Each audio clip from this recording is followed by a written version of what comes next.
Hi there, everyone, and welcome to this very late 1,000 subscriber Q&A special. So, first off, apologies that it took so long, but I wanted to be here. I wanted to answer some questions and not just kind of leave this behind, because I think at the time of recording this, we're almost at 1,500 subscribers for the channel, which is crazy. First off, that's something I want to say starting off with this Q&A kind of, fourth wall breaking chance for me to talk to you directly, which I've never really done on YouTube, besides, like the gaming stuff and stuff on a theme, but there's very little of me just answering questions and thoughts you guys have and just getting to sit here and chat for a bit. So, excuse me. So I hope this is enjoyable for you to sit here for a bit. But yeah, I just want to say thank you, first off, that, this was when I decided to start trying to make more content consistently, because I've done creative work, and I'll get into this in some of the Q&A stuff and talk a little bit more about myself for those who aren't as familiar with me or haven't, been around on my socials as long. Acting, music, choir, theater, musical theater, I've done writing, poetry, I wanted to be a novelist when I was younger. So I've always been in a space throughout most of my life to wanting to create stuff, which was just very much an innate thing that I just kind of felt like I had to express. Because neither of my parents they were people who appreciated creativity and definitely were supportive of it, but neither of them are especially creative in those ways. So it was an interesting thing that I look back on, and I realized how much I appreciate that they were very open to me experimenting with different types of creative fields and seeing what I enjoyed and supporting me to just give it a shot, even though they knew nothing about it. They weren't able to very directly advise on it just because they don't know these creative fields, but they always were glad to try to find opportunities, whether that was local writing groups or acting experiences, auditions locally to try, all that kind of stuff. So all that to say that it really does mean a lot that at this point I get to use a lot of what I do creatively, a lot of different facets of my interest and talent to be able to make things for you guys. I get to, whether it's sharing the gaming videos and games just to talk through those. I love talking about the creative side of video games. As I grew up and got back into gaming, I just had a deeper appreciation for all the elements of it, how brilliantly creative it is. Obviously, I write a lot, both for the channel here and for my Patreon and my other work. So it's given me a chance to express that and share it with, an audience who's excited to be there, which is really it's an astounding thing for anyone who's creative to be able to share what you've put out and what you've created and put yourself into. Because I think no matter what creativity you do, you put part of yourself into the work, and it really, I think that applies to any field, any form of creativity. I mean, even I think an underappreciated form of creativity is like cooking and baking. Like, those are things that you're still, if you're really good at and really passionate, then you're inventing, then you're trying new things, then you're dialing things in, then you're building up these creative muscles, I think even something like that, you're putting part of your own work and yourself into it creatively. And that's what makes creativity, I think, such an unique form of human expression. So to be able to do what I do and actually have so many people who are avidly, legitimately waiting and wanting to see more is really still astounding to me. It's really surprising, but it's something that I'm very grateful for, and it really does encourage me to keep creating, even on, kind of through the ups and downs, which happen no matter what. That's something I've realized over the years, is that especially if you have a kind of creative soul, then the ups and downs are just going to be there. You start to look at them less as a reflection of life being good or bad, and more of a reality of the fact that life has an ebb and flow. It's a shifting thing. I actually thought about theming a meditation around this, about how, a lot of it it's like a tide, life moves up and down against your will. And when you fight against it, you make it worse for yourself instead of appreciating, okay, I'm going to let myself continue to try to push forward, whether that's being creative or whatever goal you have, and try to take care of myself and weather whatever the tide is doing, if that makes sense. It's like, you would never see a good sailor be good at what they did if they only sailed on calm seas. They sail with the expectation that they will have difficult times and rough seas and all that, but are trusting that that's not how it is all the time. So just to say that it really carries me through a lot of high and low points, knowing that no matter what pace I'm at or how often I can post or whatever, that at the end of the day, I get to create things. And when I get to share them, it's to people who are excited to hear it, who want to know what's going to happen next, who are actually connecting and engaging with what I'm putting together. And that's really all you can ask for as a creative. That's so much more important. And it's so much more meaningful to be able to do that and know that there is an appreciation for it on a deep creative level. So it's one reason I've always been encouraging that, not to sort of self-correct yourself if you're listening or enjoying anything that I make for commenting something thoughtful, or if you spark something creative you want to comment or you're thinking about and all that.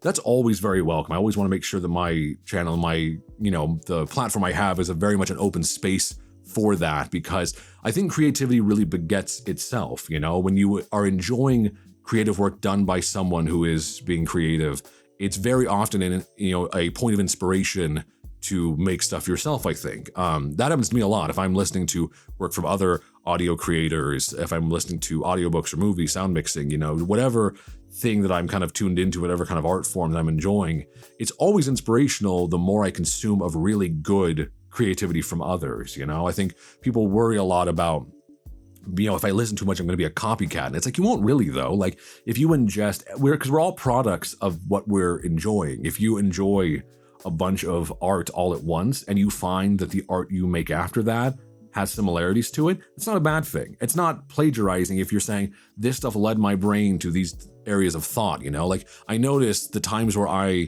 will not write, for example, poetry for super long stretches of time, and then I read a little bit of poetry and I immediately want to write more.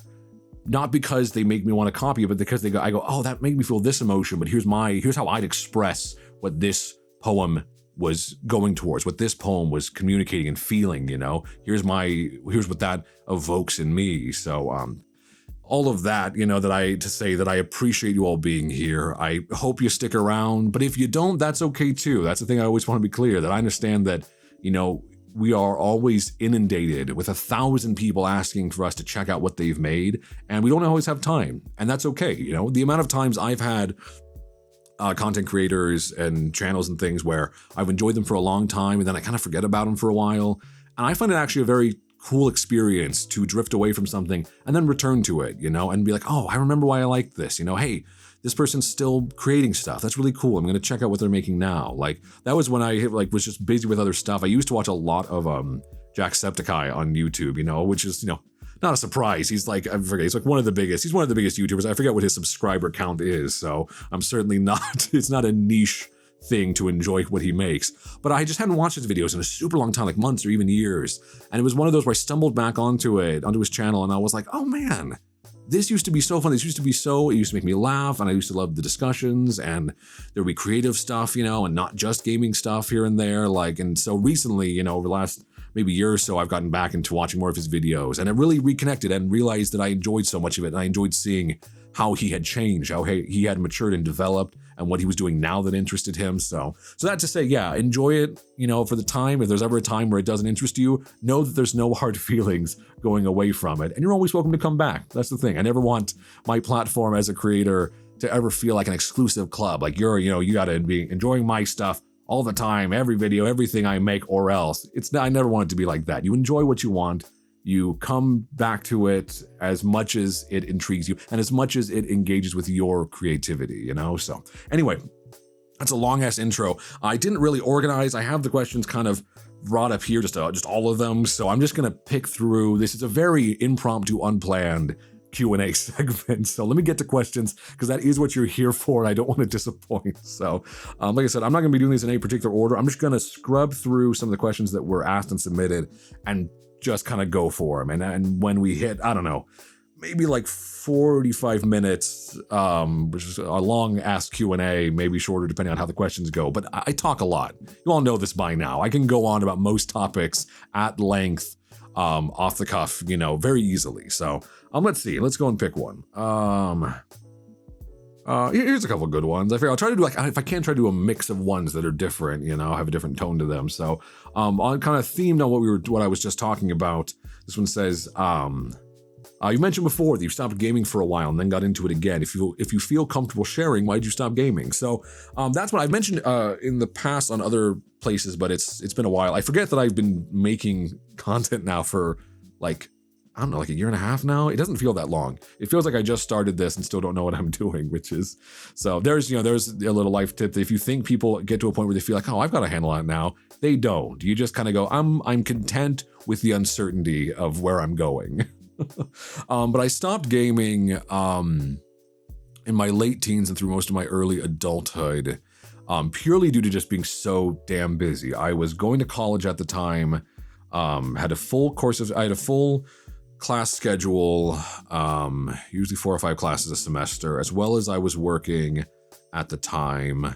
I was dating throughout most of that period, so I was busy, with my girlfriend from the time, doing stuff for that like period of at least a couple years, I think it was. So I was just super busy with, and I was doing theater on top of that, and I was doing back-to-back theater. Like, I love doing it, so it was just kind of a given if anyone's done community theater, especially if you're in a community that has more than one theater group, so there's overlap, then you would know the experience of as soon as one show is ending, or sometimes even I've had it where I've been, getting to the end of a show, getting up to the actual run of the shows, and then auditions come up, like 2 weeks before the other show, and you just kind of leap into the other one. So as soon as you wrap on one show, you do another one back to back, and then you just keep rolling from there. And I did that. At one point, I did shows back to back with no breaks in between shows for 9 months straight. I think it was 4 productions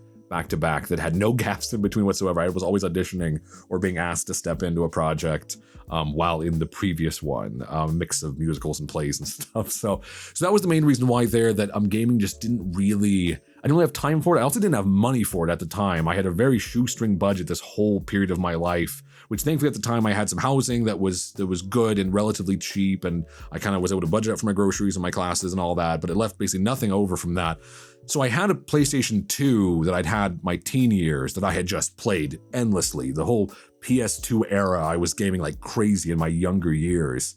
But the problem was then, I just got so busy, and I was like, okay, I don't have any of the money I need to just go grab like a PS3 or a PS4 or whatever. It just wasn't an option. I would go to friends' houses and play, so I'd still game casually with buddies, but that was about the extent of it. And then it was not until, was it COVID? It must have been, no, it was before COVID. It was pre-COVID. It must have been. So, but it was just something that it was a life switch. I had moved to somewhere else, and I was like, you know what? I really want to make more time to just enjoy this again. My schedule had been more free. I wasn't really doing theater at that point. I'd taken a break from it.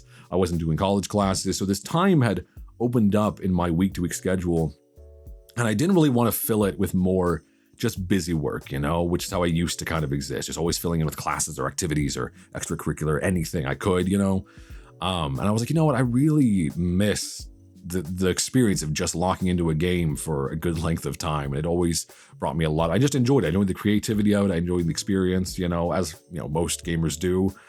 So that was the time I bought myself got a PlayStation 4 Pro.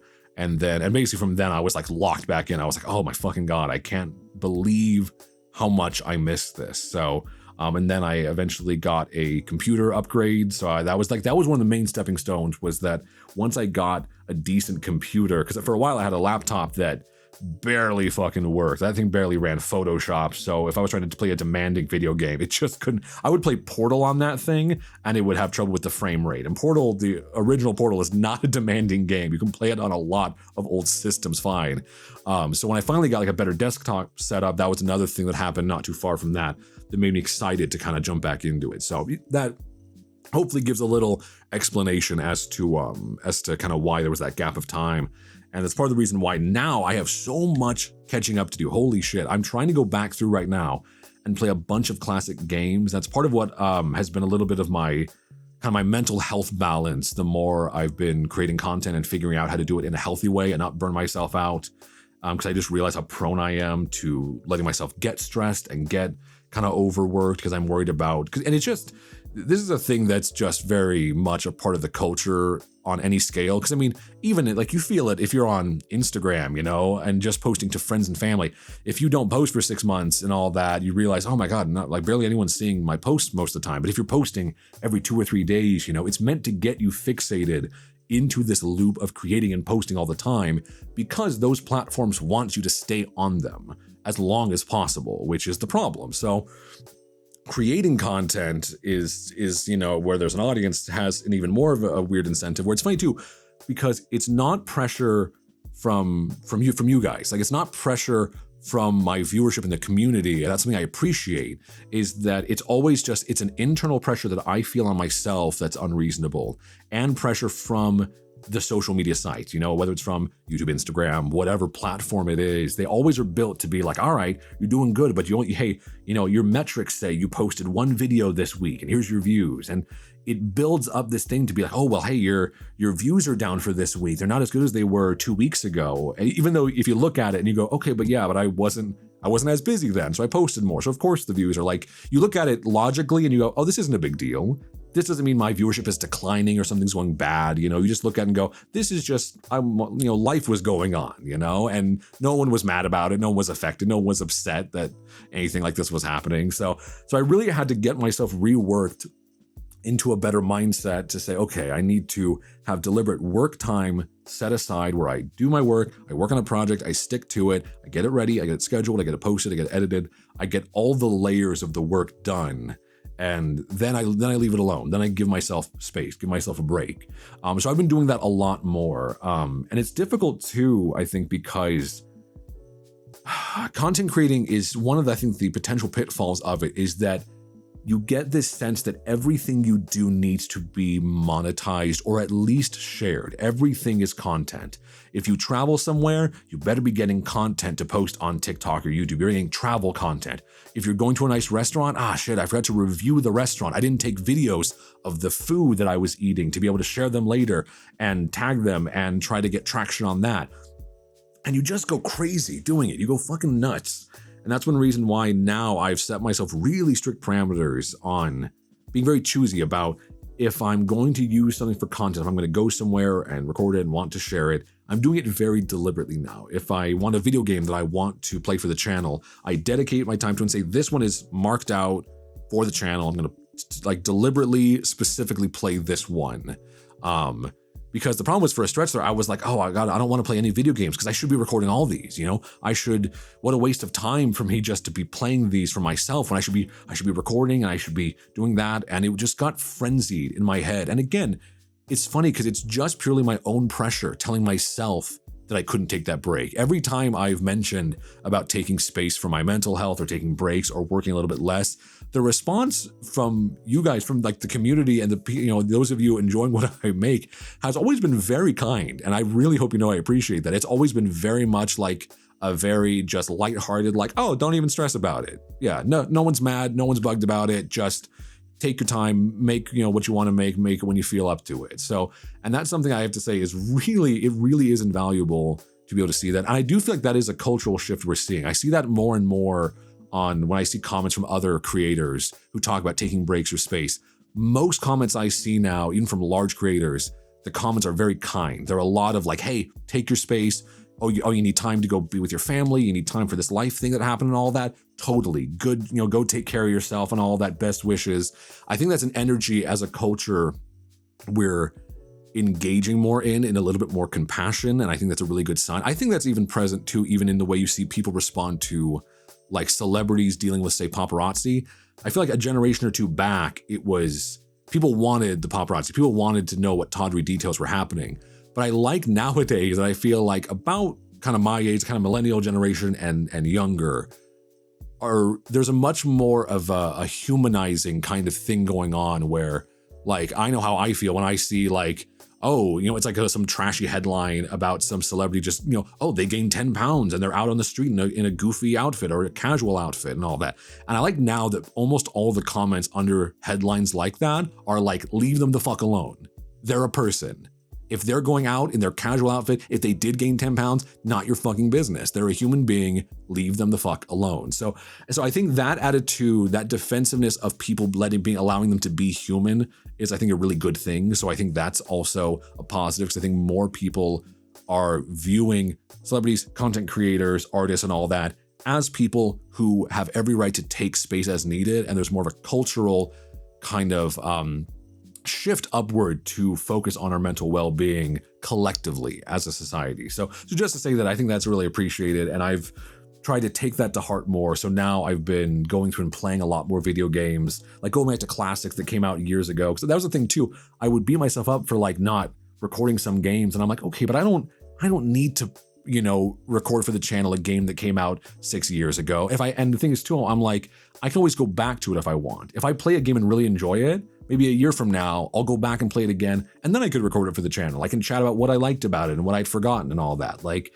I keep, needing to remind myself not to put these unnecessary boundaries on what I quote unquote should be making or should be doing or shouldn't be doing, because you need to be looser than that, I think, to enjoy what you make. That's something I really realized the more I've been doing this, is that I'm like, okay, I need to not constantly be thinking algorithmically about what I make, because you get crazy doing that. This thing of like, if I post this video, it might be out of the most recent 10 videos, this one will get the least views, and it was a waste of time. And it's like, you need to make what you want to make and realize that that's not a good metric. It doesn't mean quality. If something gets views, if something doesn't get views, consistency and passion for what you're doing is what's going to last the longest, in my opinion. That's why even like, I know like my channel is very scattershot about what I post, as far as it has gaming content, it has ASMR role plays, it has meditation content, and I have ideas for other stuff down the road I might try.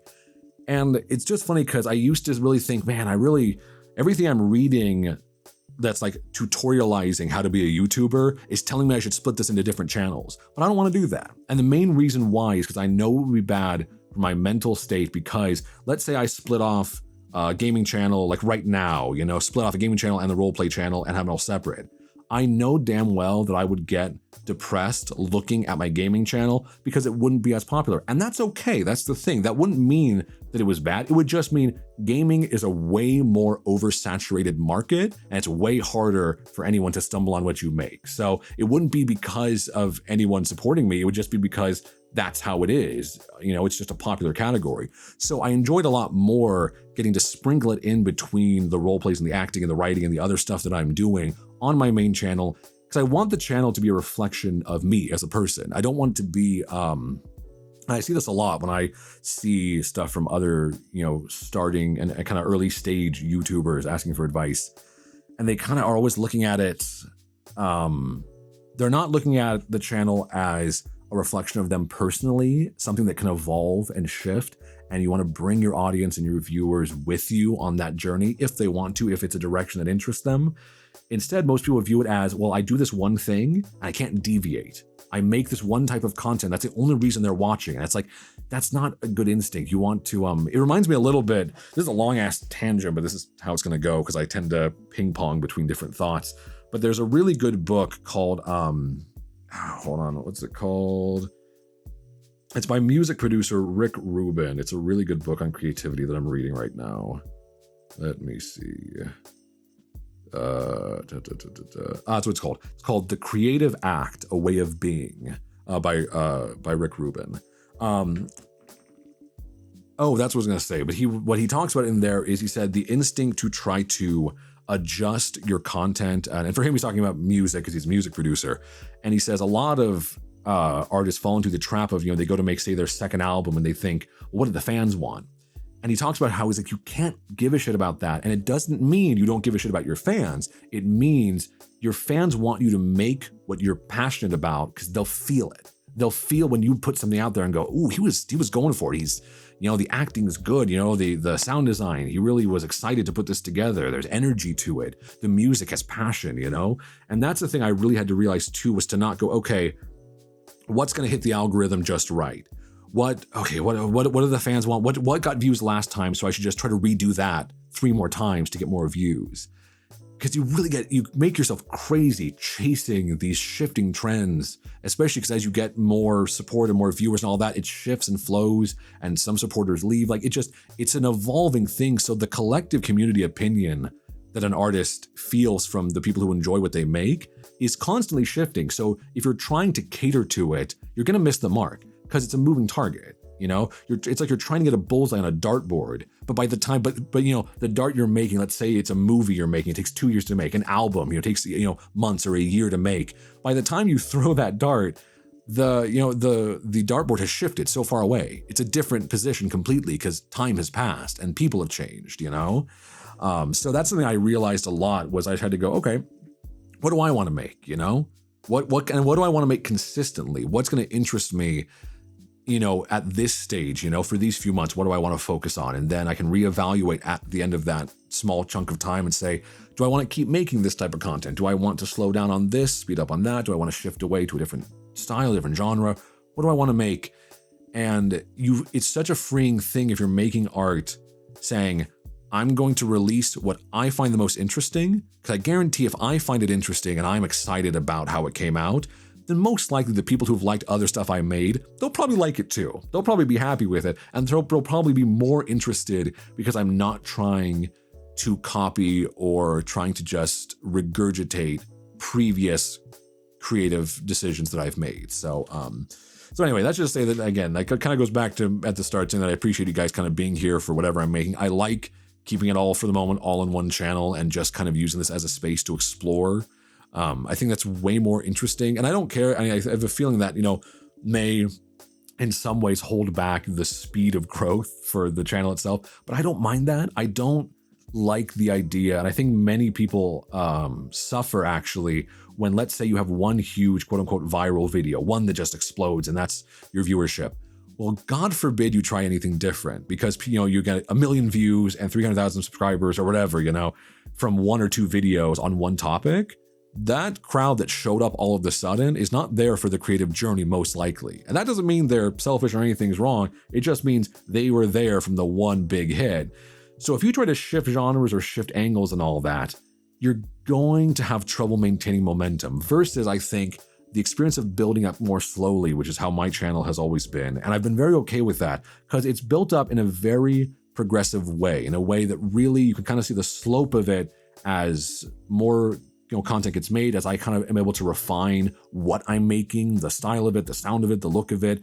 I'm able to get better over time, posting consistently as the audience and the community, that kind of grows around what I'm making. And that's way more comforting to not have this massive spike and worry about like losing it all, instead of just realizing every time I post, there's a little bit more growth. A few more people stumble onto it and subscribe and check it out and leave a comment or whatever. And that's awesome, It's just a slow, steady thing that's kind of building together, and I think that's really exciting to watch in real time as it happens. So I'm excited. I'm excited to know where things will go. I'm excited to have such a supportive space, and really do appreciate how considerate, you have all been of what I've made and the changes I've made. And when I'm posting, when I'm not posting, whatever, I really appreciate the support. It really does mean a lot. So even though at this point, now it's getting to the tipping point in that the channel is large enough now where I had to also kind of tell myself, okay, I have to realize I'm not available now to, for example, I can't respond to every comment. I can't check each and every little thing.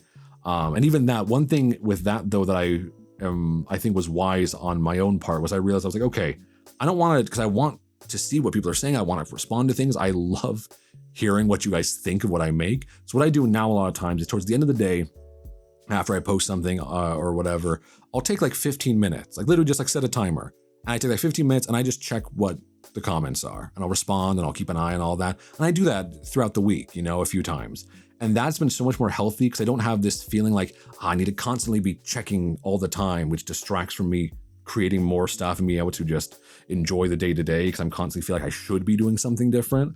Instead of like making a block of time where I'm like, no, I'm going to take this and I'm going to put some music on and I'm going to respond. I'm going to go on my socials and I'm just going to see what people are chatting about stuff that I've posted and what they think and all that, and cool stuff they're sharing, And that's so much more enjoyable, because then it's not this compulsive need to check it in a very addictive way. It's making a space to deliberately enjoy the experience of seeing what the response is to whatever I'm making and how the channel is going and what people are viewing on that day. So that's why if I seem less present overall, that's why, because I'm making myself pockets of time to check in and really enjoy it. And then when I kind of unplug, then I feel better because I've been able to do so much more work. I've been recording a lot more. I've been editing more consistently. I've been just taking time for myself more often, which has really helped my overall state of being, especially because I've been dealing with quite a bit of anxiety over the last few months that I had not previously, dealt with. So that kind of course correcting those things has helped a lot in shaping my mental space. So,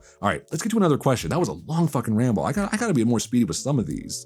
Of course, to be fair, that was more of a life catching up monologue for all of you to enjoy. All right, let me scroll through and grab another one from someone else who commented. Do I prefer cooking or baking? This is an easy one. Cooking every time. I'm okay at baking. I can bake a few things that are fine.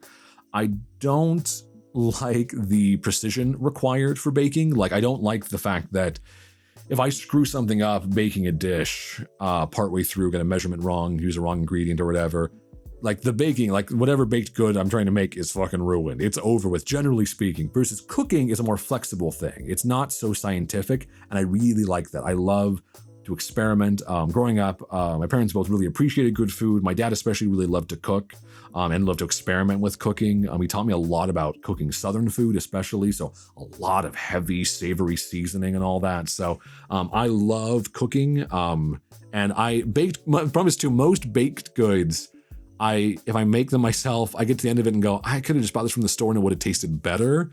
Versus most cooking, when I get to the end of it, I'm like, no, this is good. I'm glad I took the time to make this. This is as good as if I had gone out to a restaurant to get a bite to eat because I know what I'm doing. So yeah, cooking for sure, all day, every day. All right, let's see. And I'll preface this by saying, I will not be getting to all the questions that were leftist. I will probably be doing a part 2 because I've just been busy, so I've been putting this off. But Q&As don't take that long to record, and they're easy to, because I'm not really having to edit them the way I would an audio, which is nice. I just kind of make sure they sound good and we're good to go. So I will gladly be doing more Q&As and probably go through the same list of questions and grab questions that don't get used today. So, all right, let's see. Am I a good listener? Ooh, that is a good question that I think I've gotten better as I've gotten older. Because I'll be honest, I don't think I was a very good listener. I'm one of those who, very much understandably, people sometimes think that I'm steamrolling what they're saying. And that's sincerely never how I feel, because I love when people get excited. The problem is, when someone else gets passionate or excited about something and they mention something that reminds me of something else, I get excited too. So I tend to want to jump in, and I always want to redirect back to what they were saying to finish their thought, because I want to know what they're thinking and what their thoughts are on whatever. But I've had a really bad habit of my brain firing off really fast and just wanting to jump in with stuff just because I'm excited about the tangential kind of things that I'm thinking about connected to the conversation. So I do feel that I've improved with this. I've become a better listener as I've gotten older and more attentive to listen and make space and try to make clear, for example, like if I do have a tangent, to say, hey, you know what that reminds me of? Can I mention this? And then can we finish what you're talking about? I just don't want to forget, stuff like that, where I communicate better now to say, if I want to take a small tangent to talk about something that I think, whoever I'm talking to would appreciate or think is cool, and then get back to what they were saying. So not deliberately, but probably not a good listener for a good amount of my life. I think I'm better now than I was previously. Would you consider yourself a sensitive person? Very much so. That's something I've never been. I mean, I have. I think at this point I'm less ashamed of it now than I ever have been, and that's a good thing. Is that, and I've started to, especially over the last few months, reassess my sensitivity, in that I'm sensitive to things that deserve sensitivity. And what I mean by that is that when it comes to negativity, especially of those whose opinion does not matter, one way I always heard it phrased is to never take advice or take to heart the opinion of anyone who you wouldn't ask advice from. And I think that's a really good metric to think about. If you wouldn't go to someone to ask them for their thoughts to help you, then their opinion should not matter to you. It's not important. It's not, because I think a lot of people, the people who criticize the most in life, whether it's in real life, online, wherever, are the ones whose opinion you would care about least if you were to ask them. You know, a miserable person telling you something negative about you or whatever, you think about it and go, okay, but they're not saying something truthful that I don't want to hear. They're saying something negative because they are negative. They're expressing and they're outpouring their own dissatisfaction onto others to avoid looking at themselves. And I would never seek that out. So why would I care when it's being, you know, oriented towards me? So definitely, I think I'm definitely a sensitive person. I've definitely reanalyzed what I allow to affect me. And that has helped a lot to realize there's a lot of things you don't have to give a shit about. There's a lot of things that exist outside of your control. And there's a lot of things where it lands in between, where you can know when's the space to show compassion, but where's the space, you know, to go, okay, I got to fix my own air mask first, you know, to use like the plane analogy, you know, you put on your own, you know, ventilation air mask before you know, your oxygen mask before you put one on someone else, you know, and you realize that's most of life. You cannot pour from an empty cup. I didn't realize how much my cup was empty until the last few months, until it really fried my nerves and my kind of, you know, sensitized my nervous system, you know, causing me to have a lot of anxiety, a lot of panic. But even over the last couple months, it's improved drastically just by reanalyzing where I invest my time, how much time I invest with myself, with the people in my life, you know, the people that I love, and really just trying to refocus on realizing, okay, this is what's important. The stuff that is really joyous, and usually the most mundane things are actually more vital, I think, you know, making space for them and appreciating them, to not think, okay, I have to get back to make more content or whatever, because that's the only time that I'm valid, which is if you're an artist of any kind, with any kind of creativity, even if that means in, like, you know, if you're creatively making up work solutions at a business or something, or making, you know, architecture, whatever it could, that expression could be, if you tie yourself to what you make and the response to it, you will be unhappy, because you will feel like when it's going well, that your regular quote unquote mundane parts of your life are less valuable, and you need to rush back to get the dopamine hit from what you've made. And inversely, when criticism shows up or there's displeasure towards it, it's going to eat at you, because you've made your art yourself. And your art needs to be your art. What you make needs to go out and not need to be perfect. It just needs to be something that you cared about. It needs to not be something you were lazy about. It needs to be something you passionately wanted to make, but then you let it go. You let it go for other people to enjoy, and then you move on to the next thing. And you realize you can make your art, and then you close your studio door, you know, emotionally, you know, if wherever that may be, you know, obviously you don't have to physically do that, but you emotionally separate yourself from what's going on there.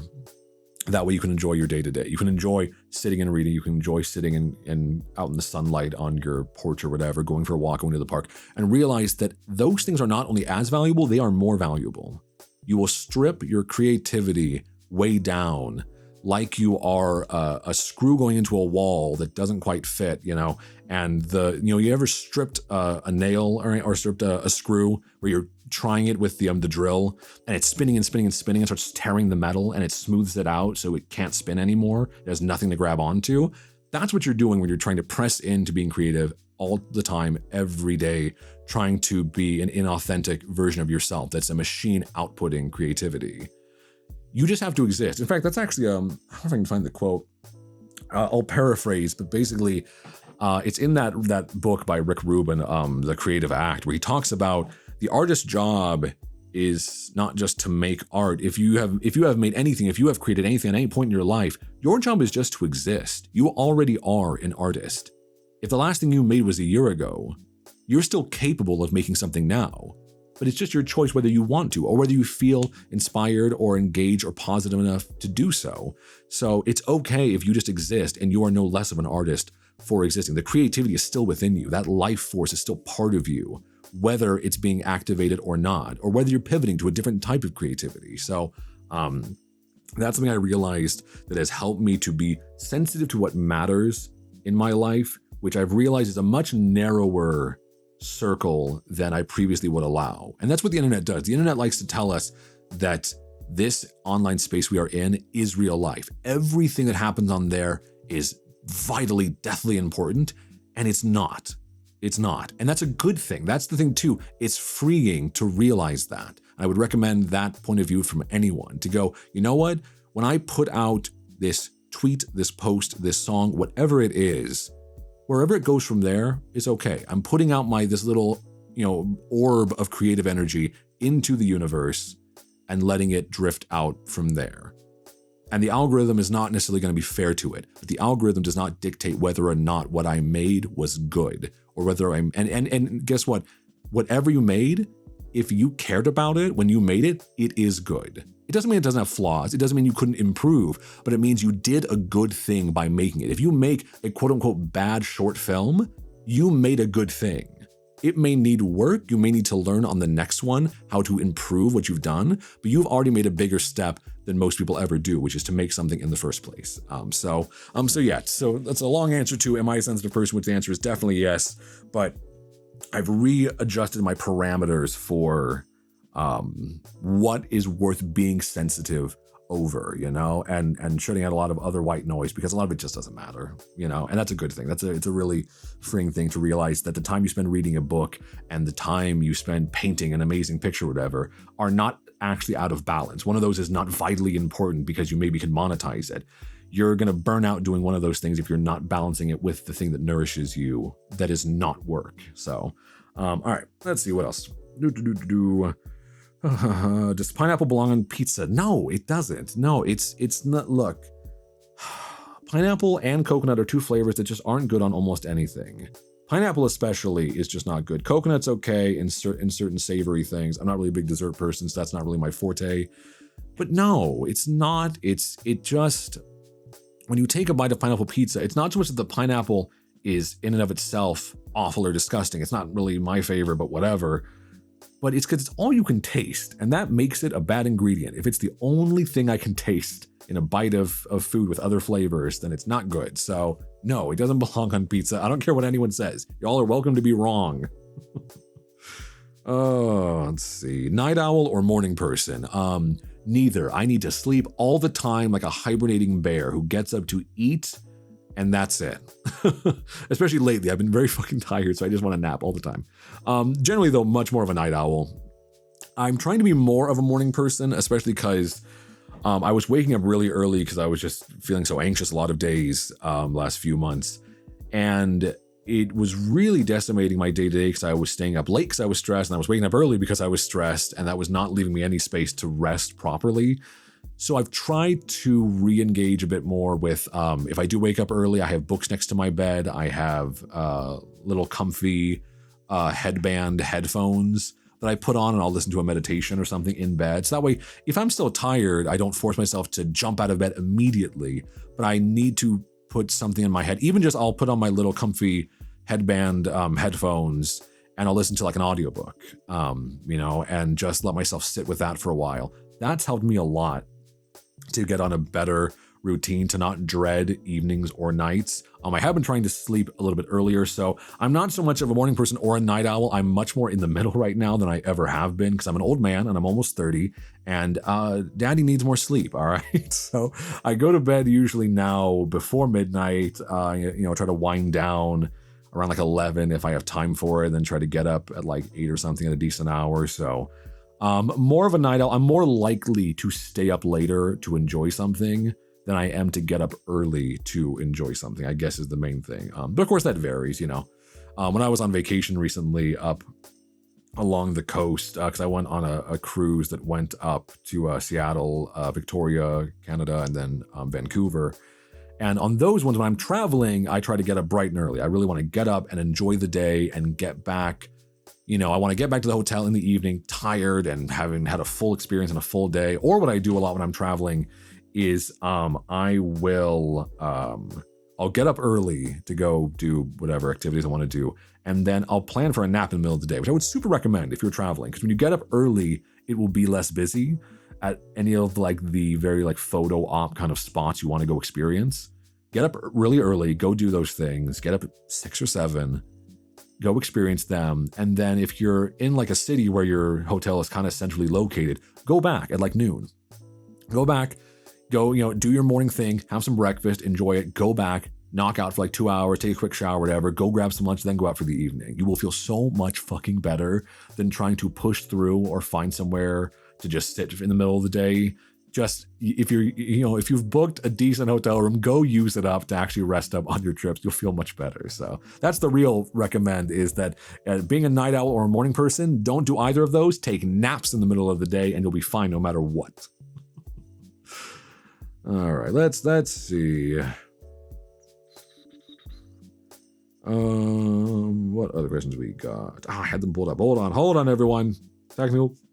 Excuse me, and I'm belching. Oh my God, this is all falling apart. The screen I had pulled up with the Q&A questions disappeared. Oh my God. Jesus Christ. All right.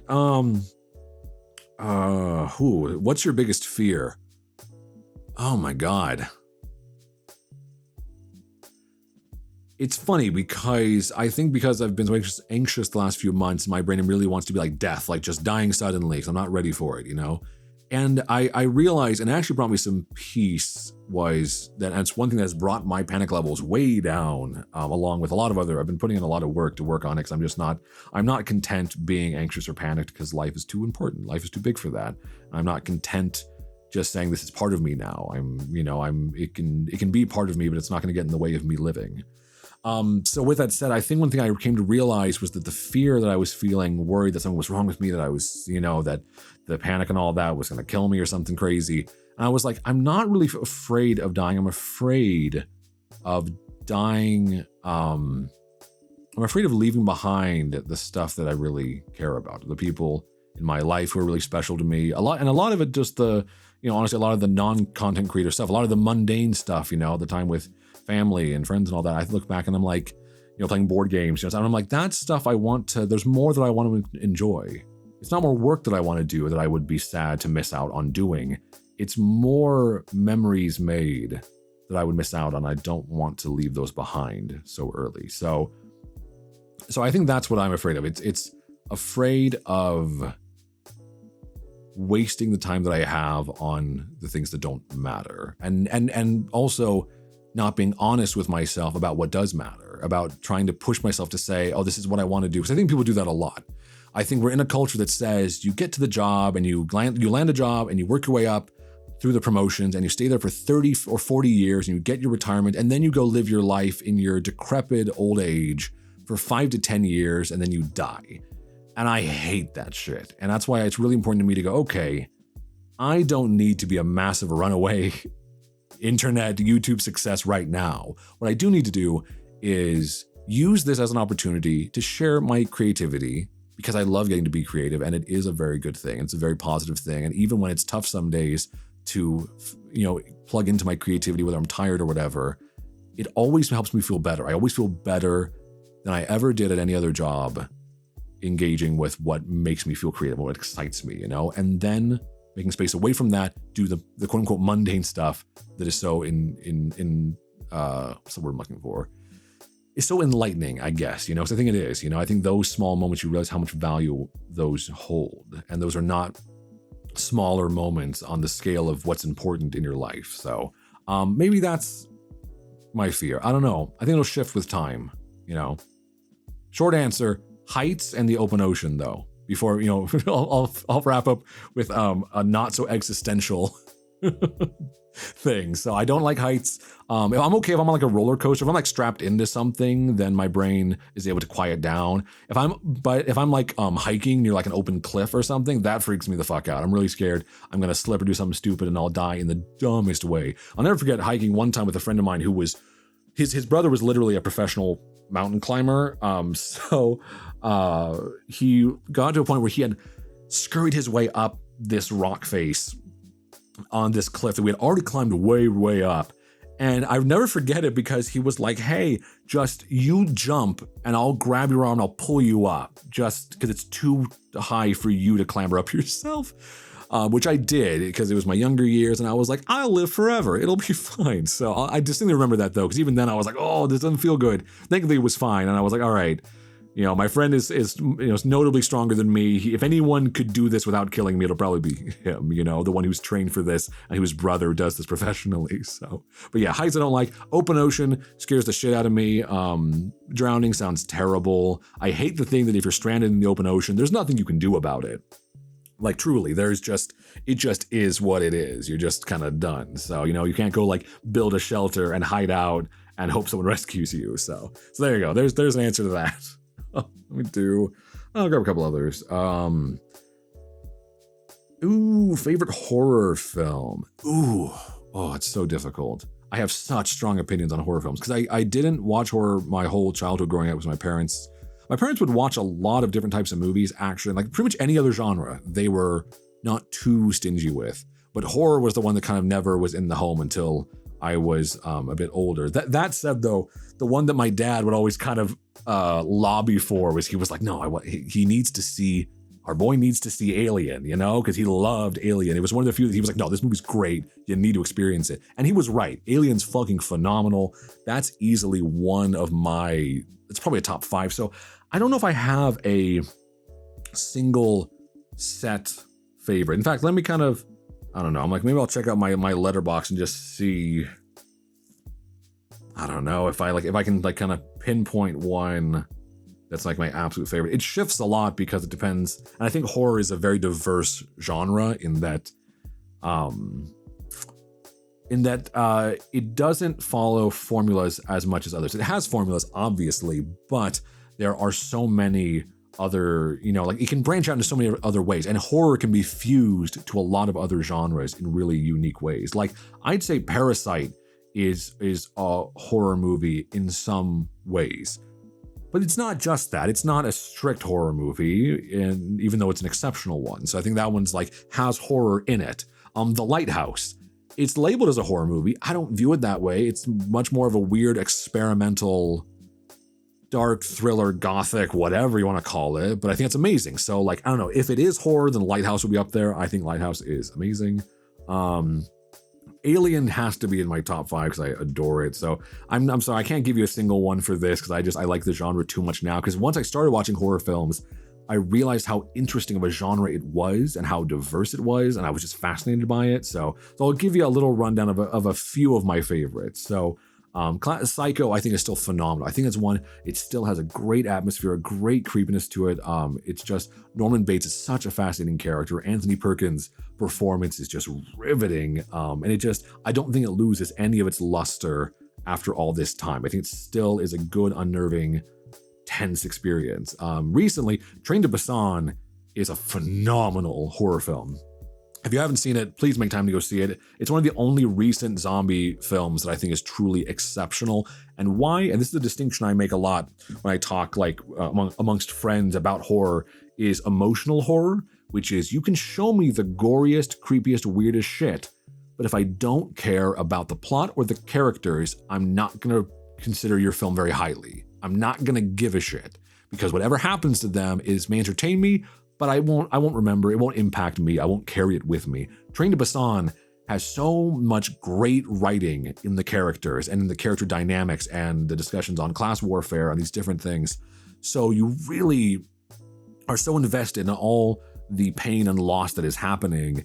And it's because they don't treat their characters like superheroes. They treat them as, Alien has this too, I think. Roger Ebert has a really good essay in one of his books. He has a series called, I think it's just called Great Movies, that are film essays that he wrote. And he has one on Alien that's really good. You should read his books.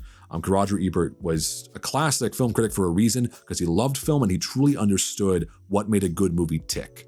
But Alien, he talked about, and it's relevant to Train to Busan because I think they share this kinship, is that he said Alien would not work in the way that it did if it was a bunch of hot, sexy 20-something-year-olds with a bunch of corny, sexed up dialogue. Because it distracts from the horror of what they're going through. It's way more tense and easier to care when you watch Alien, that it's not, and they're not being attacked by they're not being attacked by an army of creatures. It's the horror of, this is a group of people who are working people. Most of them are in their 30s or 40s. Like, these are middle-aged individuals who work a shitty job that they're not happy about in a ship that's not meant to defend them or keep them safe.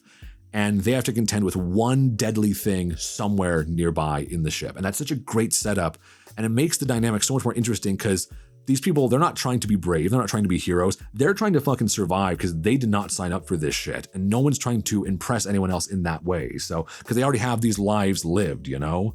And it makes it so much more interesting and desperate, I think, the struggle to survive and get through, because they're not being these young, heroic, kind of cliches. So Train to Busan, I think, very much carries that as well, in that it gives you a cast of quote unquote mundane day-to-day people and makes their relationships matter and makes them interesting and makes it so their sacrifices are human. It's that thing of like, if a superhero character sacrifices themselves to stop the planet from blowing up, it's too big of a scale to feel personal for me to cry about, generally speaking. But there are some moments in Train to Busan that I won't spoil where, there are so many times where someone dies and you just know they're leaving this other person behind in their life, or they're saving them. And it's like just that connection of like, this person sacrificed themselves to save one person and they gave their all because that person meant the world to them. It does that beautifully, consistently throughout the whole film, while also being a legitimately tense, scary, thrilling horror experience. So Train to Busan is phenomenal. Very few things recently have gotten close to that. I could wax on forever about most of these. The Babadook, another one, emotional horror, allegorical horror that is about emotions and about the internal struggle being manifested in the external monster. Phenomenal movie. That's one of those I could go on forever because I know so many behind the scenes about the Babadook, because I've watched so many times. I've watched every behind the scenes bit I could find about it. I just adored that movie. I think I even watched that with the commentary on, so it's just so good. A couple of honorable mentions that are classics. The Shining is great. Hereditary is a great movie that I don't like to watch very much because it makes me feel yucky. And that's a good thing. That means the movie is really good at being a horror movie, but it makes me feel so fucking gross by the end. And so like I'm not a superstitious person at all. I'm not. I don't believe there's ghosts. I do believe we get the time we have on Earth. I think that's all we get. And I think that's okay. I think that's a good thing. It compels us to value life more thoughtfully. So I'm not one who generally is very affected by supernatural kind of movies. Hereditary scares the shit out of me. And every time after that, there's part of me that's like, maybe I'm wrong. Maybe I need to, I don't know, maybe I need to do some Wiccan thing to keep my house safe. Like, because it's just so, there's such a depth and such a grimy kind of depth to the kind of quote like witchcraft going on in that, and the evil stuff that's slowly being unveiled throughout the experience. And also on the surface of it, it's just a scary fucking movie. It's just fucking creepy. There are so many scenes. I'll never forget, I saw that in the theater, and it was a distinct memory for me because the whole theater was being so quiet in fear, and reacting at the right moments, scared at the right moments. But they were, you could tell the tension in the room. No one was bored. No one was on their phones. Everyone was scanning the corner of every frame as the film, would continue on, waiting for something to jump out, waiting for where the next creepy fucking thing was hiding. So those are some honorable mentions. I could talk about the horror genre forever because it's a really good genre. There's a lot of great stuff that's come out of the horror genre, especially the last, I think, 20 years has shown a lot of innovation in that space. So, all right, let me see what else. Oh, my screen keeps going away with my list of questions. Hold on. What time is it? It's almost an hour. Jesus, fuck, I talk a lot. All right, I'll definitely have to do another one of these. I didn't even answer that many questions. Let's see. I'll answer this one just because it's like a little PSA, kind of talking straight to anyone listening to this. This one says, "Do you have any complaints with us, as in the community?" First I want to preface this by saying that it's my thought when I see this question feels like I'm being like an anti-content creator, because my gut instinct is to be like, don't care what I think. Like, don't worry about any of that. Don't tie yourself to any specific online community. Enjoy it, partake in it, and experience the friends and the connections you can make and all that. But don't let the sense of community dictate your happiness. You know what I mean? Like, don't beat yourself up. And then because you can get into these loops. And it's funny because I think, the term, especially kind of the hot button term, I think lately is the term parasocial, which is funny because the term itself is used, I think, as a negative a lot. Even though the term is a neutral one. It just means, interacting with someone who is on has some sort of social platform, and, you're able to engage with them in a one-directional kind of way between you to them, but they're engaging with a large audience, and they're trying to feel that back and forth, which is tricky, But I think part of that, one of the reflection of that, though, that I think we all, like, culturally, we all need to be careful of, because we all fall into this at some point. We all have people that we like in our social world, because everyone is so self-advertised. I've had this with photographers that I like, who I've been huge fans of and followed for years and all that, who I've gotten to interact with. Like, it's a thing we all experience on some level because of the social media age we exist in. But it really is a thing you have to kind of enjoy it and be able to let it go. Like, and by that I mean, like, never beat yourself up if you comment something and I don't comment back, because it truly is not any reflection on you whatsoever. And also, don't ever feel like you ever have to do anything to get my attention. I make what I make because I want it to be enjoyed. I truly mean that. I want you to enjoy it at whatever amount or comfort level you have, in that, like, you don't ever have to feel like you have to do anything to try to make space. I still think it's even crazy to me, the idea that I have any sort of fan community whatsoever. Like, that's still, like, and I don't mean this negative, I mean that, like, that still seems silly to me, because to me, I'm just still a dude who records my silly little audios, and I'm just a silly dude on the internet. And it's funny, I've said that, the gist of that before, and it was kind of met with a very well-meaning, like, no, you're not, you're way more than that. And it's like, no, it's okay, that's a good thing. It's really, it's important for a creator of any kind to not buy their bullshit too much. And it was, I forget what book on writing it was I read that stuck with me from years ago. And they said, you're talking about writers specifically, but it applies to any creative, which is that if you simultaneously need to have this counterbalance as a creative to say, my art is such a gift that I would be doing a disservice to the world by not sharing it. That's the motivating part, the part that says, I'm making something that no other mind will ever make as long as time goes on. I need to share it. It needs to be seen, And then on the flip side, you have to have this thing that goes, I'm lucky that I even get to put pen to paper. I'm lucky that I get to write anything, because holy shit, this is a mess and I need to keep myself humble. I need to work on improving. I need to learn. I need to stay humble. I need to explore other creative things and all that. I need to not let my head get too big, because there's a long way to go. So that's what I feel why it's still odd to me, the idea that there's so many people who have enjoyed and listened to the stuff that I make, because I'm like, I'm just a dude on the internet. I'm not a celebrity. I'm a guy who has like 1,400 subscribers on YouTube, and that's okay. That's a good thing. That's what the headspace I want to stay in, because it's gonna let me enjoy it for longer. That's something I think a lot of people who get a crack at any sort of attention or fame, the reason so many people fuck it up is how do I phrase this? It's not that people never get an opportunity, because I think most of us in life get some measure of opportunity to get some access to attention of some kind, whatever that may be, whatever creative thing you're doing, sometimes you get a shot at it. It's that most people get on the horse and don't go, okay, I need to work at a pace that means I know how to ride this horse before it gallops, because I'm not ready for that yet, because I've never done that. And most people get on the horse and they can't maintain it. They get bucked off very quickly. And most people, that's it. That's their kind of 15 minutes, they get their little shot at it.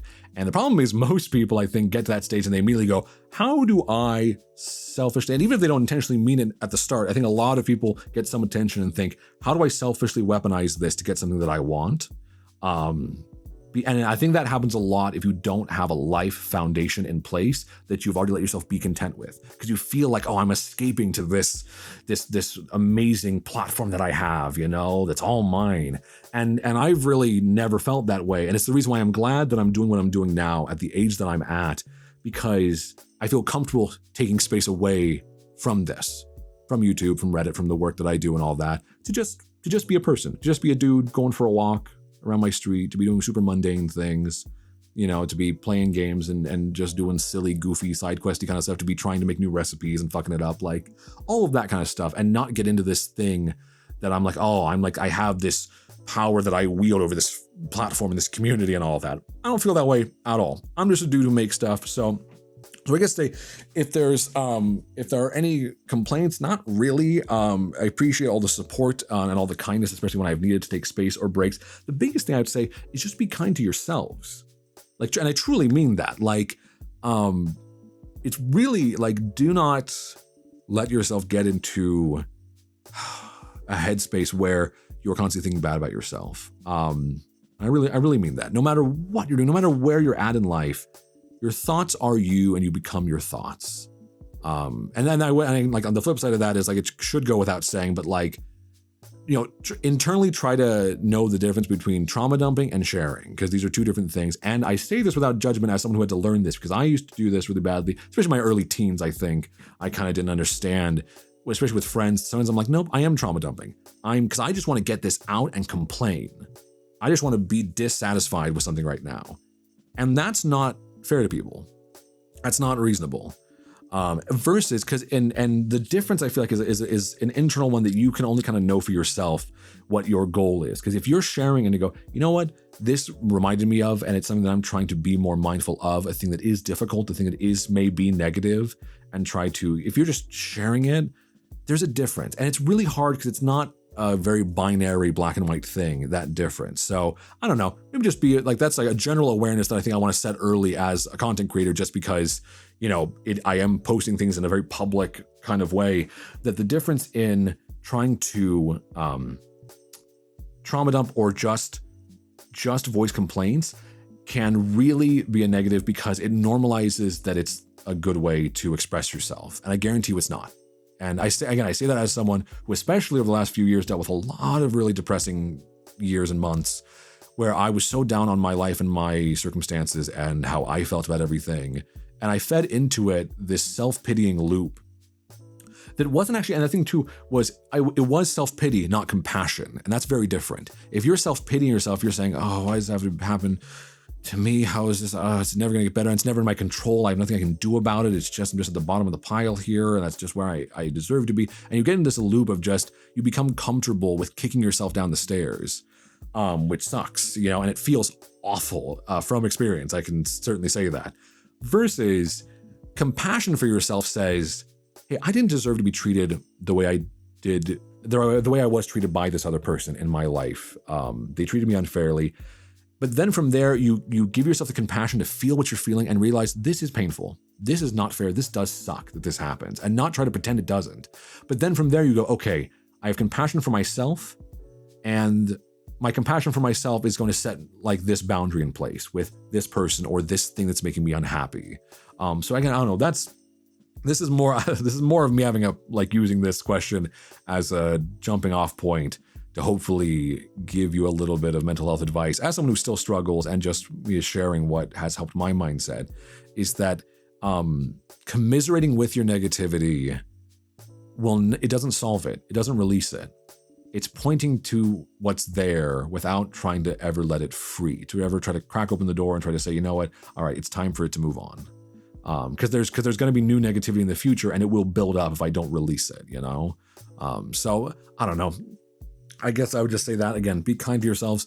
That's just a general internet thing, be kind to the person behind the, the screen who you maybe don't see, on a content creator, or just another person on the internet, because we're all just people, we're all trying our best. I think most of us, I think at least, are trying just to be happy, and that's not an easy goal. So be kind to yourself, be kind in the way you engage, and try to find space for yourself to not constantly be in the negative loop, because it's not easy to break. To be clear, I don't say this to say it's as simple. It's not a thing of being like, just snap out of it, wake up tomorrow and be happy.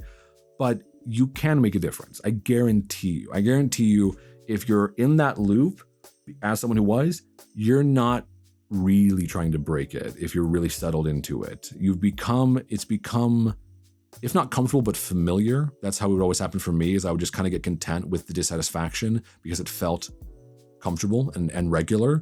But when I would look at it objectively later on, I'd say, you know what?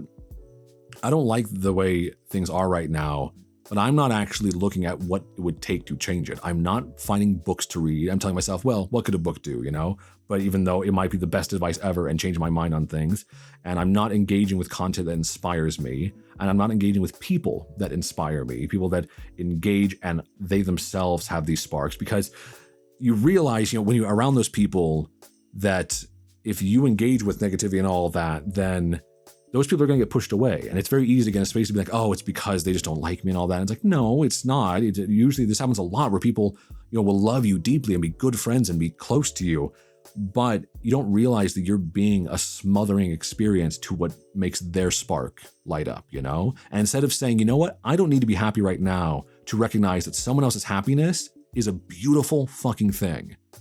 And my happiness is not as far as I think it is. And if you're trauma dumping to someone, it's going to be a smothering thing. If you are vulnerable to a close friend, if you say, hey, you know what, I've been going through a lot. Can I talk to you just honestly about it? I don't want to, you know, just dump it out, you know, in the middle of something positive you're talking about. But I do want to share it so you understand what I've been going through and see what you think.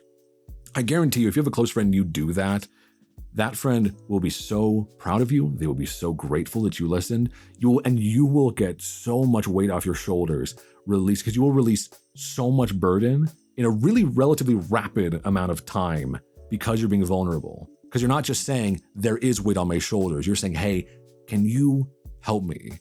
Can you help me know what it looks like to lighten this load a little bit? And just being vulnerable and having someone listen is a huge step into that. And then you can push forward into being more proactive, you know, the lifestyle changes, you know, positive affirmations, all the other stuff that, you know, you stack up little by little to make your life better. You know, none of them individually will fix you, but they all stack together in a very cumulative way, where vulnerability and communication and reading and creativity and all these things coalesce to make the day better. So just make space for that in yourself. It's not easy to do, but I guarantee you, wherever stage you're at, it can be done, and it can improve where you're at. Not fix everything, not make it perfect, because that's not how life works, but improve it. It can move it in an upward direction, and it can chip away at that little by little until you're at a better headspace. So anyway, I'll end on that note, because it's like, oh geez, yeah, we're over an hour. So I'll do another one of these again soon, because I only got through a few questions and I still had just so much to talk about, because that's just how it is. It's the reason why, if nothing else, the one thing I can allow my ego to exist with a little bit is that I'm good for this line of work when it comes to running commentary on things, like doing gaming videos or, you know, little Q&As like this, because it's very easy for me to get on a roll and keep talking, and just kind of keep the ball rolling, because I just like doing it. I like thinking about things. I like being able to engage. I think it's a privilege to be able to just to be able to share what you think about something. And I think you owe it to the people listening, to, you know, you guys listening right now, for me to try to give you thoughtful answers. So if I only answer a few questions in a Q&A session, it's because I'm trying to make sure I'm giving you as thoughtful of a perspective as I'm capable of. And if I don't have one, I'll try to be honest about that too, and say that I am ignorant of something and don't know if a question comes up that I'm clueless about. So, but anyway, appreciate you being here. I want to do more of these, not necessarily just for special, you know, milestones along the journey, but, you know, thank you for being here. You're at an early stage of this experience, you know, you're here at a foundational point in the stuff that I've been making, and I do plan to be making it for the foreseeable future. Whatever that may look like, it may shift, it may change, it may take a different creative direction, and that's okay. And if it's of interest to you, maybe you'll come along with it. So hope you do, because I appreciate you being here as far as you have been. So, and if you listen to this whole thing, holy shit, go get yourself a treat. You deserve it, all right? You get a gold star for hanging out and listening to me ramble all this time. Listen to one silly dude on the internet in front of a couple microphones, talking to you for an hour.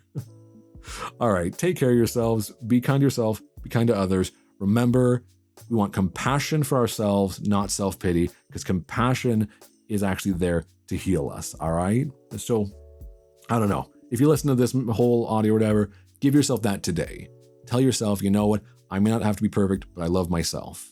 Even if that doesn't feel like where your mind doesn't feel honest, even if you're ever struggling with that idea, say, you know what? I love myself. I love myself for just being here in this moment, because that's enough. That's all you have to do. And that's what it all comes down to, you know, is just being in the moment. That's something I've had to realize lately is I was too much out of the moment, worrying about the future, worrying about the past, putting boundaries or timelines on when I needed to be good enough at this thing or be successful enough or, you know, whatever it might be. And it really takes away a lot of happiness. So, you know, try to not let yourself do that. Go, you know, stop listening to this. Go enjoy something creative. Go watch a movie you haven't seen before. Go read a cool book and all that. If it sucks, pick something else or watch it through. I don't care, you know. But just, you know what I mean? Go live life a little bit. Go put your phone in the other room and put some music on a speaker in your living room or whatever, and just enjoy it while you clean or something. Like even that, it can be such a reset. So remember, the internet's not real. It's here to give you cool stuff. So jump into the internet like it's a really awesome pool and swim around and do your laps and play some cool games and then hop out of there, dry off, and go live your own life and then come back when you're ready for it, all right? Don't let it eat away at you. Don't stay in the pool too long. Don't get pruny. That's the note that I will end on for this Q&A. All right, bye. Appreciate you guys. Mwah, mwah. Bye, bye, bye. That's right. I didn't even mention that I was recording this on the binaural mics, but here, I didn't do any ear whispers. So here, thank you so much for listening. I really appreciate it. And I'll be back sometime soon doing another one of these. All right, bye.